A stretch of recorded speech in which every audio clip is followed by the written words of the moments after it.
Hello viewers, good evening. Welcome to Science TV News. You are with me, Elvis Odhiambo, and sign language interpreting is Gideon Minor. We have a lot of news lined up for you. Let us focus on what happened on the world of news. The National Dialogue Committee, NDC, has concluded its deliberation and forwarded its finding to the technical team to compile and write the final report. Speaking in Elementaita, Nakuru County, during the second day of the retreat, the NDC co-chair Kimani Ichung'wah and Kalonzo Musyoka said that the team will meet again on 31st to deliberate on lowering the cost of living as the main agenda. The team remains positive. They will conclude the pending issues and submit the report before the extended term of 30 days given by the National Assembly lapses.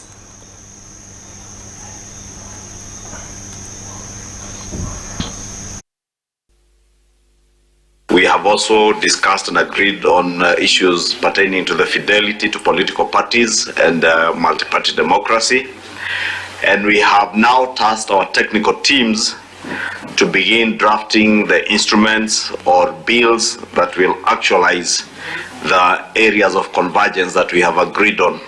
Kimani and I have signed letters of invitation to the people we consider important who are going to help us crack this matter of the high cost of living during the round table discussions on Tuesday and Wednesday next week. Next news item, the High Court has overturned a decision by the Communication Authority of Kenya, CA, that had censored 6 TV stations for covering live demonstration called by Azimio Chief Raila Odinga in March of this year. According to Justice John Chigiti, the decision by former CA Director General Ezra Chiloba was illegal because it violated Article 47 of the Constitution.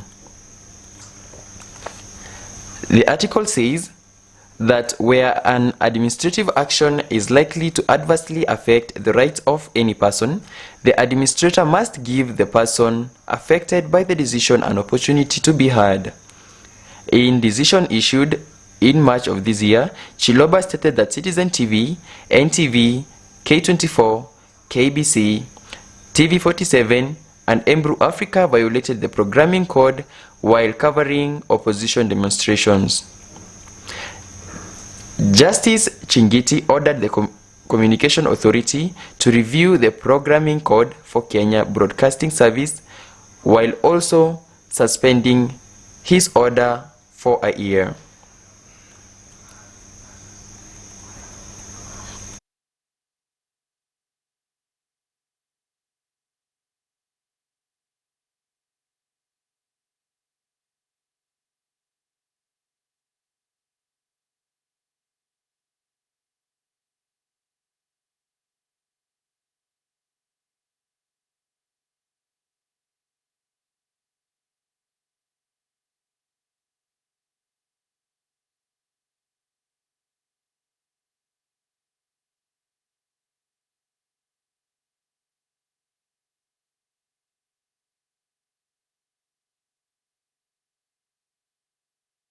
To our next news item, the government has announced that it will prioritize fencing of all national parks and sanctuaries as one of the measures to minimize human-wildlife conflict. According to Tourism and Wildlife Cabinet Secretary Alfred Buntua, the national government, in partnership with Makueni County Government, disclosed that they would spend 50 million on constructing a 65-kilometer-long electric fence along the Ngai Ndeithia Conservancy. He noted another 100 million is needed to complete the project to keep the wild animal inside their habitat. The CS began countrywide visits to assess the level of human-wildlife conflict with a tour of the Kibwezi and Mtito and Day regions. Ambayo imesumbua Kenya na Wakenya kwa muda mrefu sana. Ni shida ambayo imeongezeka sana kwa sababu hii shida ya ukame wakati wa climate change miaka 3 iliyopita. Wanyama wametoka kwa pori, wamekuja wamezunguka, na katika ile mahusiano yetu na wanyama, wananchi wameumia, mimea imeumia na watu wengine pia wameweza kuuawa. Hii ni shida, lazima sasa hii wizara ya utalii na mambo ya wanyamapori tushughulikie, na mimi nawahakikishia kwamba hii itakuwa ni project yangu ya maana kabisa na itashughulikia kwa mtindo wa chapter, ndio wananchi wasiteseke tena. Hii fence iko na Bwana Mutuse, Mheshimiwa Mutuse ameongea kuhusu kuconnect from Kibwezi mpaka Masongeleni, si ndio? Nataka kuwatangazia hapa ya kwamba kuna kilomita 65 kutoka Masongeleni mpaka Nganzi. Ni Nganzi line. Hiyo tuko na ile shilingi 50 million ambayo iko tayari ya kwanza hiyo kazi, na namwambia DG kuja kwa ofisi yangu Wednesday na hiyo document niweke sahihi, ufanye procurement chapter. Ndio hiyo kazi yazi. Alafu kuna kilomita 70 kutoka Ngiluni mpaka Masongeleni, na hiyo inahitaji 100 million, na niko na mkutano ya allocate pesa kuanzia next month. Nita allocate 100 million by end of next month tuanze procurement hiyo kazi yazi. Kufikia mwaka mpya mtakuwa mnaona why inaanza kutengenezwa na kazi inaendelea. Kabla procurement. Hii story ishe kabisa, si ndio? Jambo la pili ni kuhusu compensation. Hii mambo ya compensation kumekuwa na shida kwa sababu ile allocated budget tuko nayo mwaka huu ni 1.1 billion shillings. Zile file tuko nazo za compensation ni 5.7 billion shillings. Tutaangalia vile tutafanya tuharakisha, hata kama ni kupata 2 billion this financial year, tuone kama tutalipa watu. Sababu hii shida si hapa peke yake, kuna shida kule Kwale watu wameuawa, Kilifi watu wameuawa, Narok watu wameuawa, Meru watu wameuawa, Isiolo, Laikipia. Shida ya wanyama kuua wananchi na kuharibiwa na nchi mimea iko katika nchi yetu ya Kenya. Lakini hii compensation inachukua muda mrefu sana. Lazima tuitafutie special account, special monies. Mimi nitakazana ndio tuweze kuwapa watu haki yao. Niwache kuwa kwamba mtu analipo baada ya 10-15 years. Wacha watu walipo mara moja, kama ameumia ajipange vizuri aendelee na maisha yake.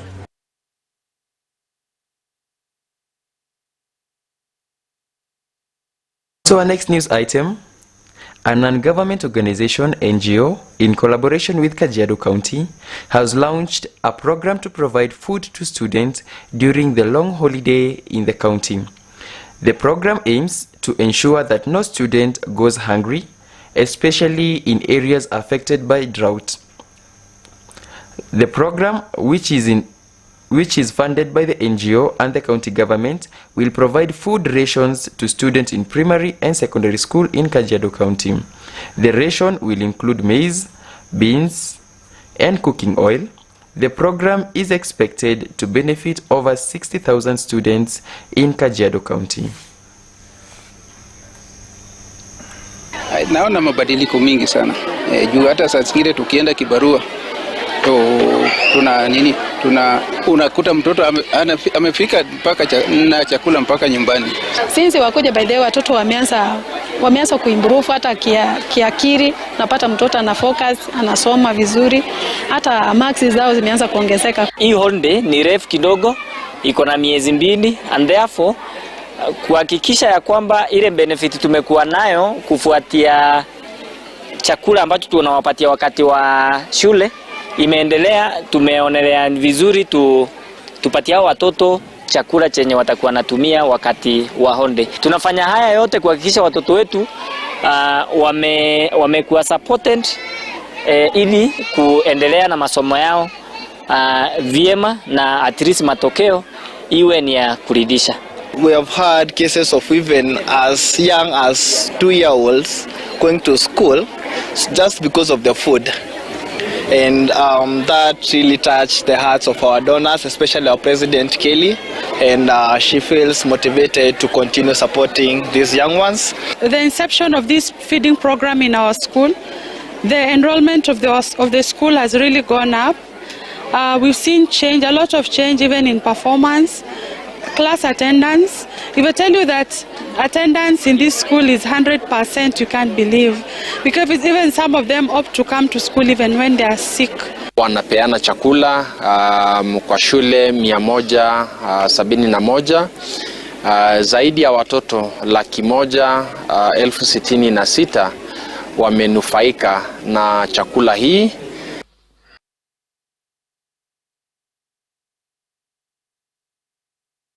On to our next news item.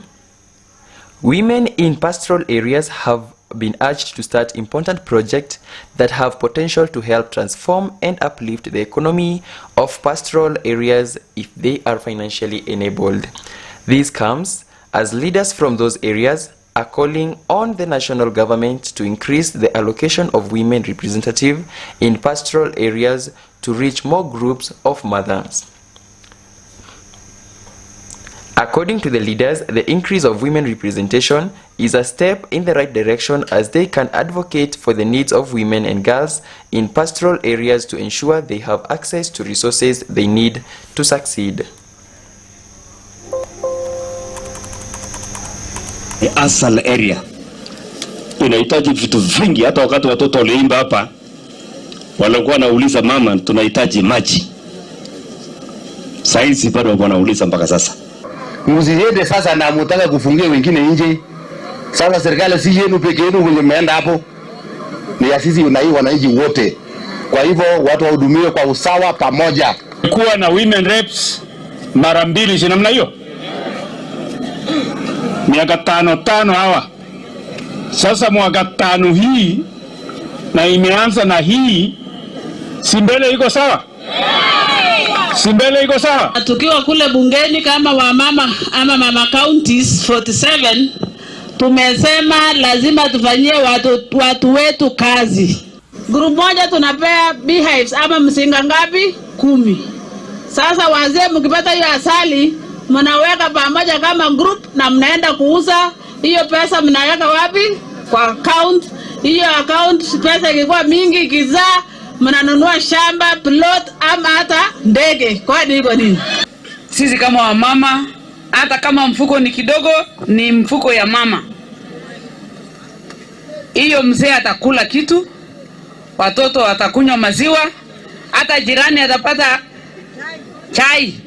Akikuja nyumbani compound kidogo, akae kando, tutafanya bidii kufikisha rasilimali ya wananchi nyumbani. Na nimesikia yule mlemavu amekuwa hapa akasema bills mingi sana zimepitishwa, lakini implementation ni problem, na tunakubaliana.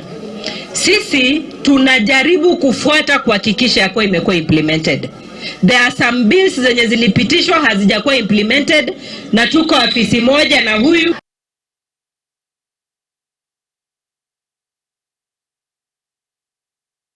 On to our final news item. The Muslim Society in Kisumu have called for a ceasefire at the Gaza Strip while urging the international community to ensure that the rights of Palestinians are respected in the ongoing conflict. Speaking after holding peace protest in Kisumu, the society that comprised of human rights defenders and residents indicated that the conflict has so far resulted in gross violation of human rights, leading to the death of vulnerable people, including children. This comes as the United Nations Palestine Refugee Agency called for an impended flow of humanitarian assistance in Gaza.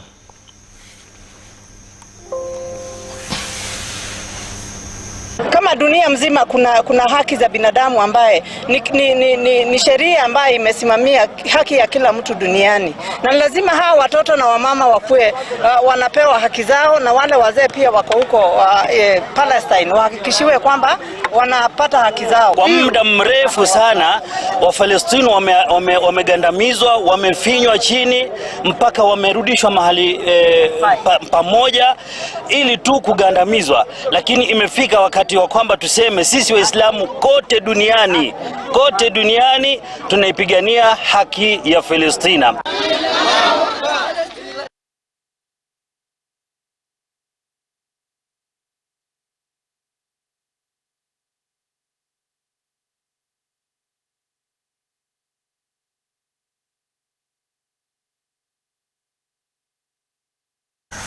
Now, that is all we had prepared for the news. We are taking a short commercial break and then we're coming back with sports news. Stay tuned.